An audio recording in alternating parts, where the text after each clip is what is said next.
Welcome to The Backstory with Dr. Ricky Singh. This podcast is focused on bringing you the latest research-based information about dramatically improving health, well-being, and quality of life.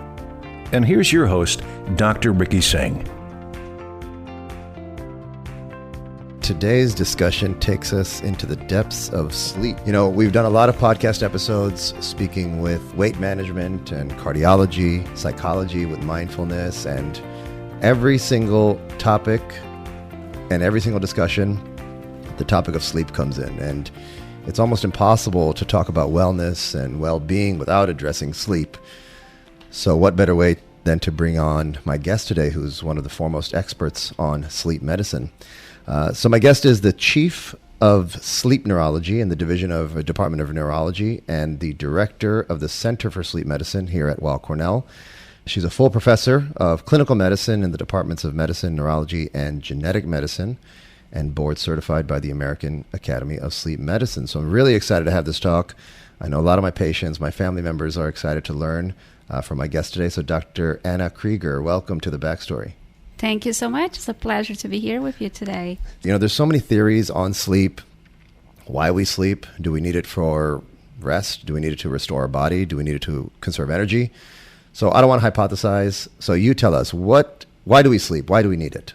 That's a great question because, the short answer is we don't really know the reason, but we do need sleep. So we can't live without. There are several different ideas in terms of us consuming energy during the day. So if the brain is breaking down energy during the day to accomplish our regular tasks, it does need to have time to reprocess and recycle that energy. And at the same time, clear some of the proteins or cytokines or any other toxins perhaps that may be accumulating during the daytime activities.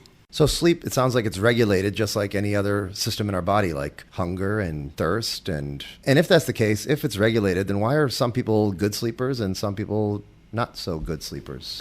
Sleep is almost with any other aspects of our lives that we can affect and help or try to modulate, I think is affected by the environment and by our routine. If we look at the way we were born without a full rhythm of sleep. And eventually in our first few months of life, our sleep cycle, as you mentioned, this internal rhythm of sleep kicks in according to our planetary 24-hour schedule. There are specific neurons in the brain that maintain that beat. It's almost like your heart paces at a specific rhythm, or sleep paces at that same rhythm of 24 hours. Being a good sleeper has to do with how much attention we actually pay to your sleep and what activities do you do that may be affecting in a positive way your sleep. I'm wondering, we talk about sleep training in children. I'm wondering if there's some analogous system for adults. Like you said, there's so many environmental and behavioral things in our environment that make us probably poor sleepers. Maybe there's a way to hack that and sleep train adults. Is that something that's proven by the evidence or even through the Center of Sleep Medicine? Oh, absolutely. We have, in a broad category, we talk about cognitive behavioral therapy, right, as a way that we treat insomnia. Almost every patient can benefit from learning a little bit about how sleep functions and what things they could do better.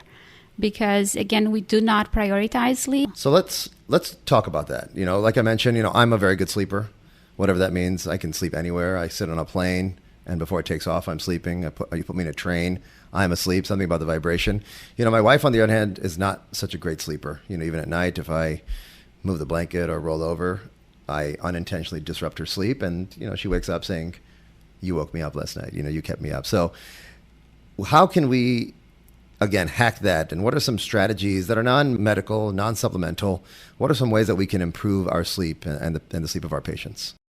I typically divide into three aspects. I think one is what do you do before going to sleep, like within that 2 hours before going to sleep?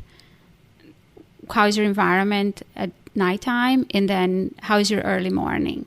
So I think if we, again, keep in mind that there are pacemaker cells that keep on imposing the rhythm of sleep, we want to capitalize on that. As a side note, we do have people that are early birds and people that are night owls. So that phase where that rhythm of sleep comes in could be, different allocations in terms of 24 hours. And we need to make sure that our schedule is adjusted to that. So typically I would say with that first part of before going to sleep, even if people say they do not have difficulty falling asleep, you have to pay attention to what do you do just before going to sleep. Sleep is really a chemical process, a very complex chemical process. Sometimes I tell people it's like this most beautiful symphony playing. There's so many different instruments and, tones and paces and rhythms. So you have to allow it to naturally take place. So before going to sleep, you have to maintain at least an hour before going to sleep, a quieter environment. Not a lot of important discussions, important conversations, worries, a lot of light stimulation, all the things that go against the nature of good sleep, they have to be removed from that period as much as possible. It's interesting. I keep going back to thinking about my children and how focused my wife and I are on their sleep. And we de-escalate the night, we turn on the white noise, it's bedtime stories, and they're really good sleepers. Knock on wood, they sleep, 11 to 12 hours every night. But for adults, I feel like we don't do these things. Sometimes I used to be very against a TV in the bedroom. We do have one now, unfortunately, but just the lights flickering, it's almost impossible to sleep. And now with our devices, my phone is next to my nightstand. If I can't sleep, I'll just open up my phone and start scrolling through social media or emails or whatever. But you're right, we have to create that perfect environment to bring that symphony down to a different level. Absolutely. And it's so important because if you look back in the 1950s and all before all this, modernization of life and gadgets and devices, adults in the U.S. slept a lot longer in average than what we do now, maybe almost 2 hours longer in average, which we realized because, remember, when we were kids, the TV would turn itself off. You could not even watch television overnight because there were no programming, so you had to turn it off, So I think we have a lot of LED lights that maybe are too powerful, sometimes even too powerful in the kitchen or the bathroom. Sometimes people are doing, their night oral hygiene in the bathroom, showered with, very intense lighting. So we have to pay attention to the activities that we do, the environment we're exposed to, and what is in our mind. Are we having lives that are so busy, so compressed that when we come home, you have no opportunity to de-stress, as I said, to de-escalate that level of energy and intensity of your daily life activities.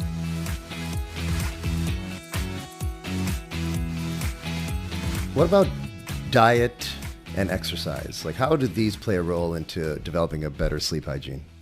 Very good questions, because diet, sometimes people have dinners that are late. If you have a heavy meal, spicy food, caffeine, nicotine, alcohol, anything that is stimulating should not take place within those 3 hours before going to sleep. So we have to pay a lot of attention to that. Exercise also can be very stimulating, and on top of that can increase your body temperature. Naturally, our body temperature climbs down as we go into sleep. And the lowest point in a 24-hour cycle of our body temperature is really a few hours before we wake up. So if you fall asleep very warm and hot, and that's why a lot of women during menopause have issues of controlling their body temperature and have issues sleeping. So we have to make sure we quiet our temperature as well, and that we sleep in a cold environment. So we can move into the environment in a second, but the environment really plays another important role. It's interesting you say that. I remember in medical school and most of residency, I always slept with my window open because I loved it being cold and I could cuddle the blanket and whatever. But if it's too hot, I can't go to sleep. I just won't fall asleep. Absolutely. Nobody can. Well, I shouldn't say nobody, but some people are able to, or they acclimate if they really live in warm climates. But for us, let's say if you're used to always living into a 68, 72 degree temperature, if you go to a very warm climate, suddenly you don't have AC at night, people are unable to sleep. And going back to the exercise, I always think, and correct me if I'm wrong, if you exercise too late at night, your heart rate is elevated, you have adrenaline floating through your system, and it might make going to sleep more difficult. Is there a right time frame pre-sleep to exercise? We always like to say a 3-hour window between any major activity or larger meals or anything that is stimulating for the body is always ideal. Sometimes people say, listen, I kind of that's the only time I have to exercise.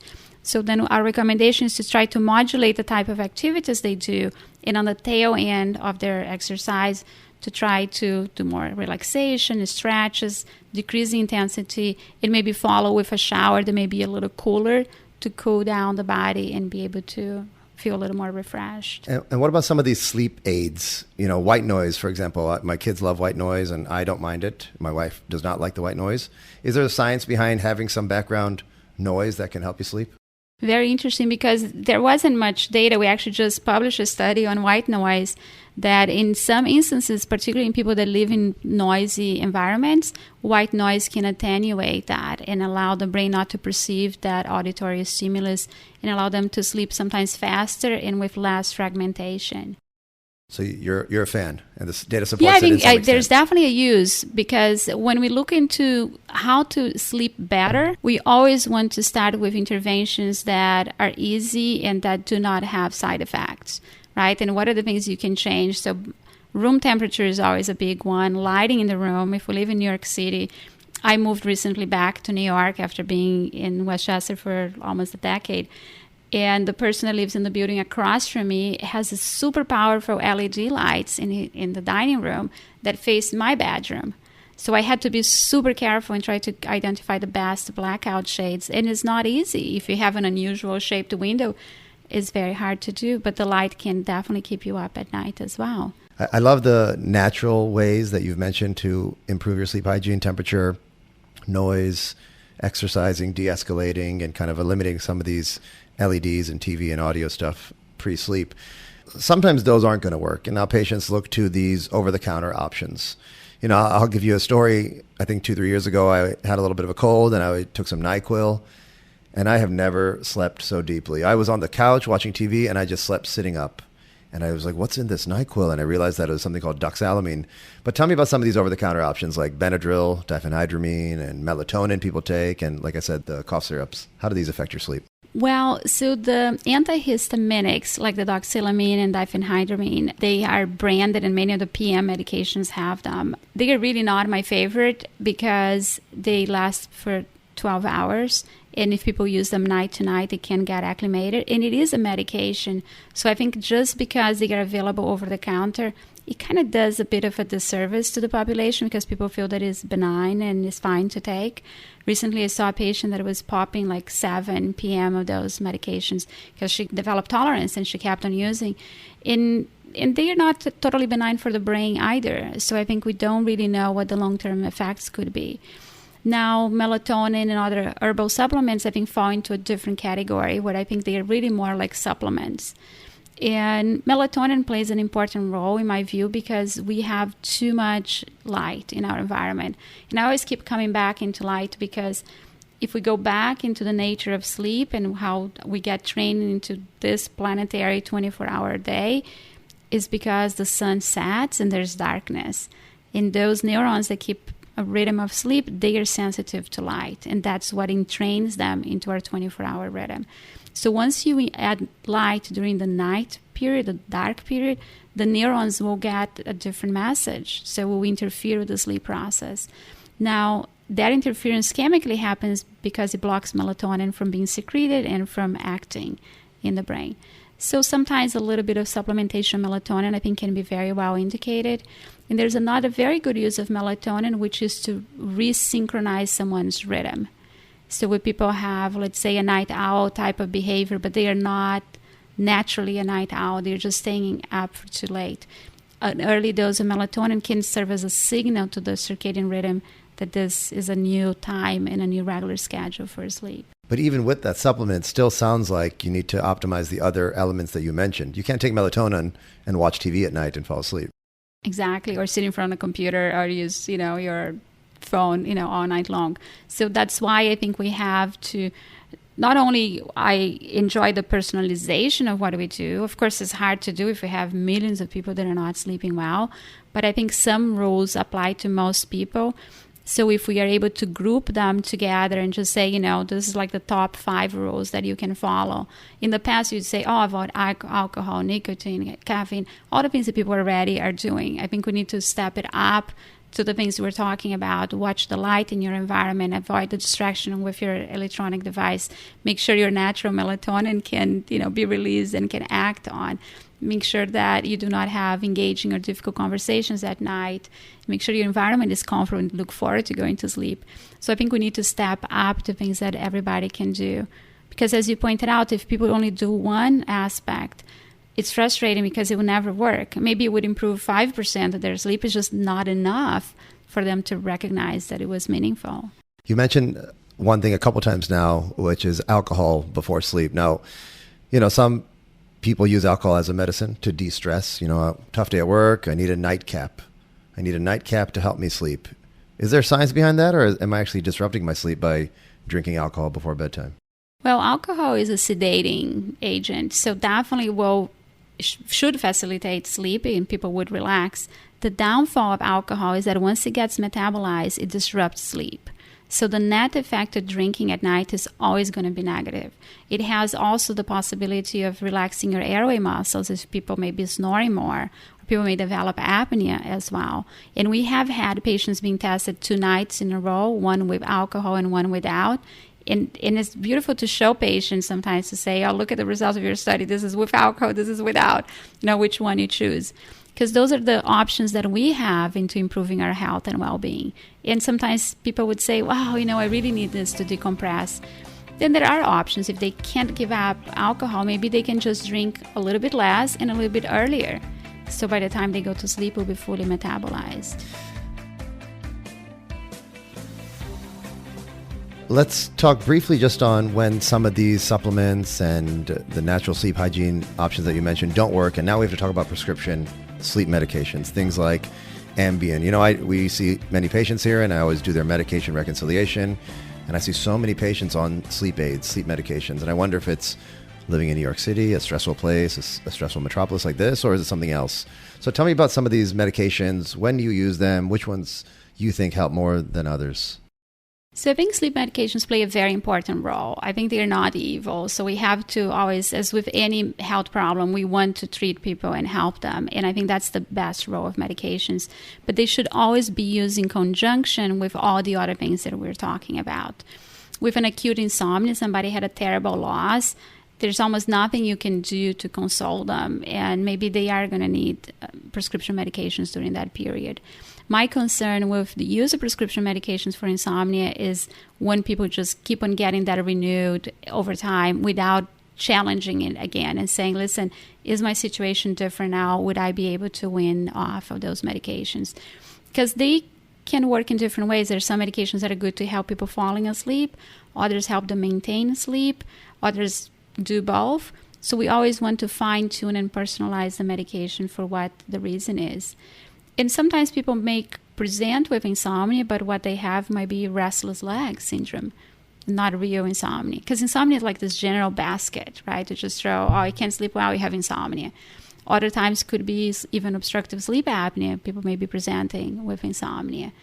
It's interesting. I feel like we've learned so much. And you mentioned this symphony thing, which I think is a beautiful analogy about sleep. We probably used to think that sleep was just, someone looking dead almost. They're not moving, but it seems like a lot of stuff is happening in the brain, from falling asleep to staying asleep to going deeper.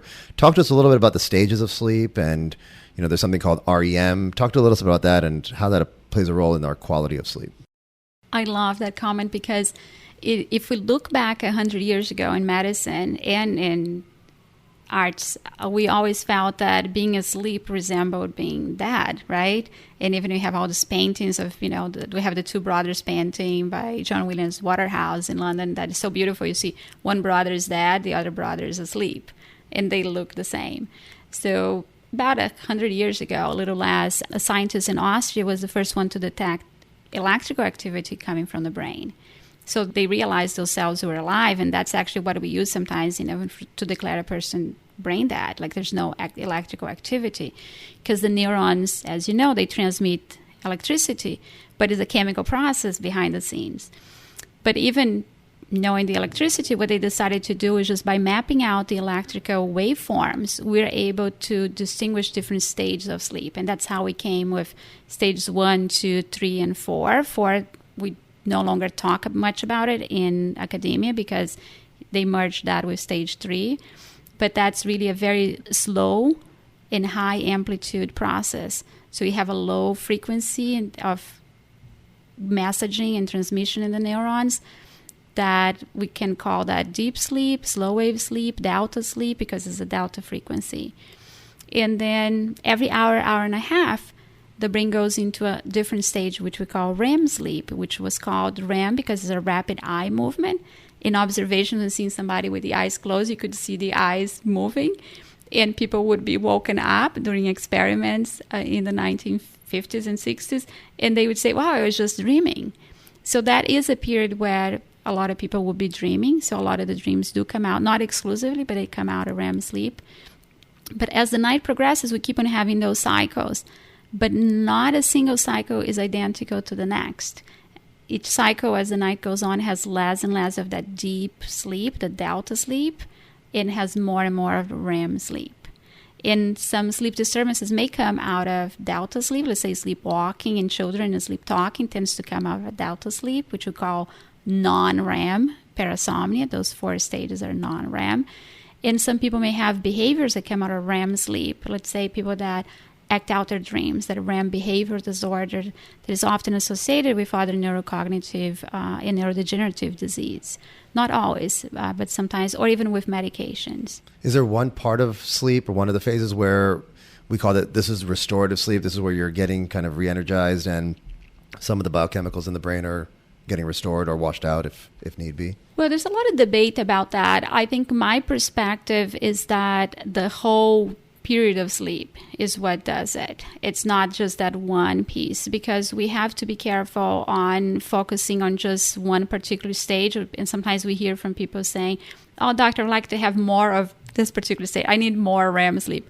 Well, sometimes people that have too much REM sleep, they can be depressed. And that's how a lot of antidepressants work, by inhibiting REM sleep. And others will come and say, I want more of the delta sleep. I want more slow wave sleep.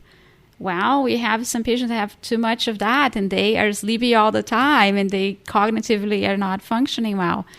So I think we have to focus on optimizing your own sleep, and it's hard to compare between individuals, although that's why we have normative and guidelines to what more or less is normal or not.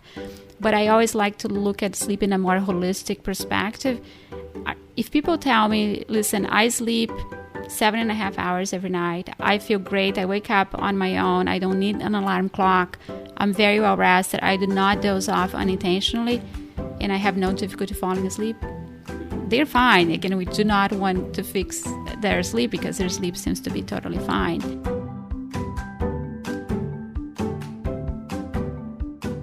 What about a power nap? Now, I've had a 20 to 30 minute sleep where I feel very good. I've also slept, quote, 8 hours at night and wake up not ready. And, now a lot of these wearable technologies like the Fitbit and different rings can tell you your readiness the next day based on your deep sleep. What's the science behind power nap and poor quality sleep, even though you're sleeping 8 hours? Yeah, so power naps can be very helpful, particularly if people are sleep deprived. And again, we live in a society that odds are, at least in large metropolitan areas as we live, that people tend to be sleep deprived. So a very interesting map, if you look at the percentage of the population that sleeps less than 7 hours, you can see the high concentration on the eastern border and less as you go into the middle areas of the country. So the power nap would have a role into that, into allowing your brain to catch up with lost sleep. But it's not necessarily something that we should always be doing, because if you sleep well at night, there's no need for that. But the flip side is that it is a great way to catch up on sleep. So if you can fit that into your schedule and you are already sleep deprived, I think that would be a great use for it. Do you need the entire hour, an hour and a half to kind of go through the whole cycle, or can you get a quick 20-minute power nap and that be sufficient? Typically, we recommend about 20 minutes max, just because, again, how the stages of sleep come in. So there is a lot of what we call sleep inertia if you sleep for too long in a nap, because, again, that whole chemical process gets fully started. And if you get interrupted along the way inappropriately, your brain may not be ready to wake up.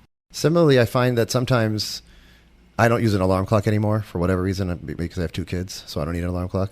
But sometimes my eyes will just wake up at 2:30 in the morning, and I have felt like I've slept 8 hours and I'm ready to go, but it's only 2:30 in the morning, so I say to myself, all right, I guess I have to go back to sleep. What happens at that stage? Am I done? Am I ready with my sleep, and could I progress with the day? Well, we always wake up. We're not aware of, but when we monitor brain activity, we see this wakefulness activity coming at the end of each cycle of sleep. So that's not unusual, also because maybe for reasons of our own safety, how we lived in wilderness and all the other environments, for almost ever until modern times, we had to check on the environment, make sure it was still safe. but we don't know exactly the reason for that. But as we go into the stage of sleep, deep sleep, we come back to stage 2, then we get into REM sleep, and then a little bit of wakefulness, and then the cycle starts again.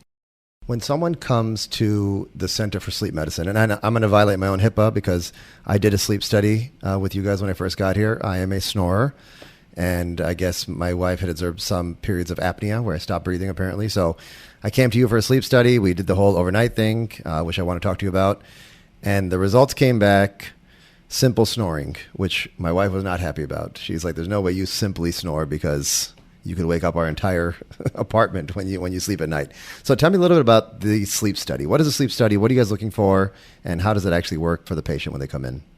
Right. So there are 2 types of sleep studies that we do. One is a portable testing, right? That became very popular, the portable testing when people get tested at home. And that's basically a respiratory monitor. So very, very rarely people would have a full sleep study at home. So that's used for evaluating sleep apnea mostly. And then you have the sleep study, which is the one we call polysomnography, which is multiple, somnus, brain, sleep, graphy, recording.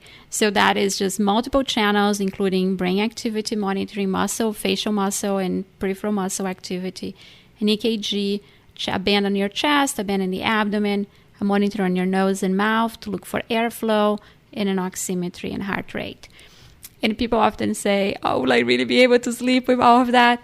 Yeah, most often people are able to sleep. Maybe 1 in 1,000 patients that we see is unable to sleep with the monitoring.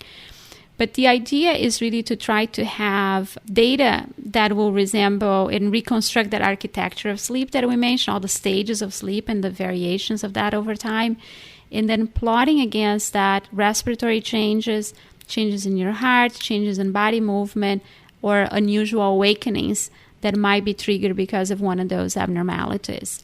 So in the case of snoring, let's say, snoring is on the spectrum of sleep apnea. It just means that the airway is getting narrowed. And the narrowing of the airway creates a resistance to airflow, so the tissues that are situated above the resistance vibrate. And that's where the snoring comes. Now, sleep apnea is diagnosed when people have decreases in breathing that are sufficient, that are high enough for us to call them abnormal, so at least a 50% reduction in your breathing and a drop in oxygen levels. And we have to draw a line into what's normal and abnormal because it's kind of a linear progression.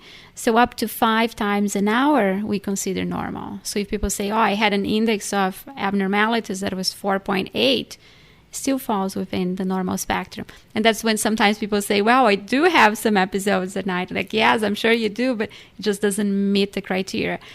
But it can be as high as 130. So those patients, we have to pay a lot of attention because they spend more time not breathing than breathing. So that can be very much life-threatening. When someone comes to you as a patient and they talk about their sleep and disruption and poor quality, how often do you need this polysomnography versus just going over their sleep diary and some of their daily routines to intervene? It's very individualized. I think that, maybe 60% of our patients do need some form of testing on the first encounter.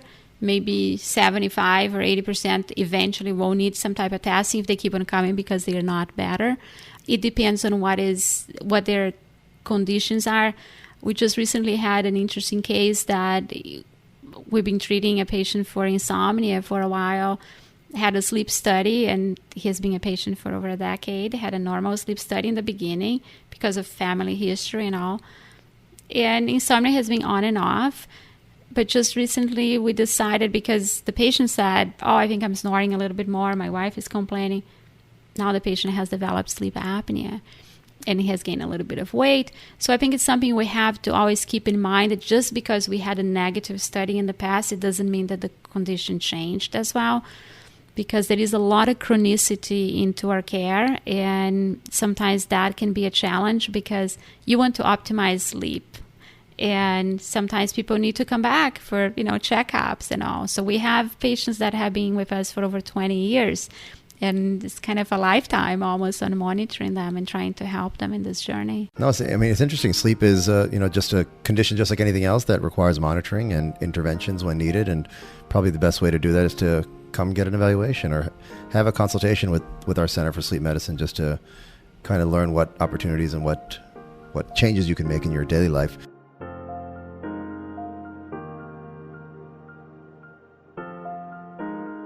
Let's close by just optimizing and discussing what tips you can tell the listeners on if they're out there struggling with sleep, they can't fall asleep or they can't stay asleep. What are some of the initial interventions that you suggest for them to improve their hygiene and get better quality sleep? So I say number one is stop trying to sleep. The harder you try, the worse you'll become, because it's not a voluntary process. It's a natural process, and it will only happen if you allow it to happen. So people have to stop trying. Number two will be look into your environment. Just observe yourself on that half an hour before going to sleep and say, what are you actually doing? What type of environment are you in? What information you're sharing with your devices, with your partners, with people in your home, what type of lighting, noise. And so try to imagine your brain trying to phase down into sleep and see how difficult it might be. So try to make changes into that environment of your sleep and your behavior. And the third one would be to look into your bedroom environment at night and try to see how conducive of sleep it is.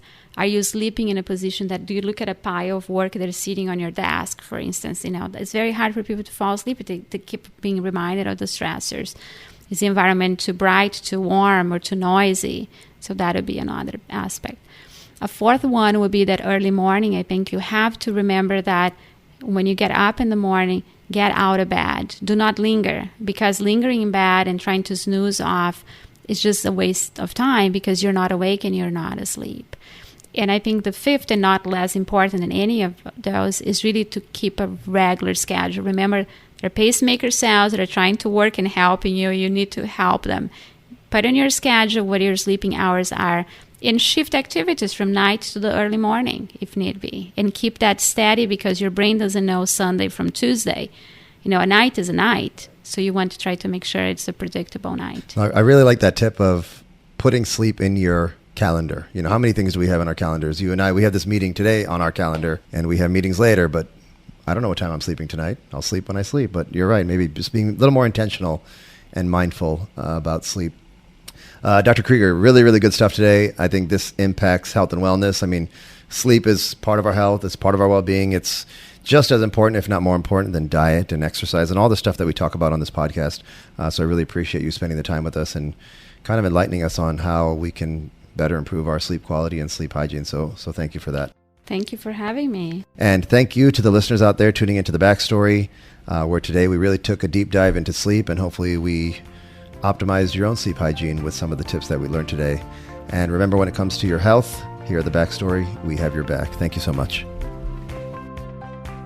Thanks for listening to The Backstory. Please subscribe, rate the podcast, and review The Backstory on Apple Podcasts, Spotify, and Google Play Music. And feel free to share this podcast on social media or even your own website or blog. This podcast is for general information purposes only.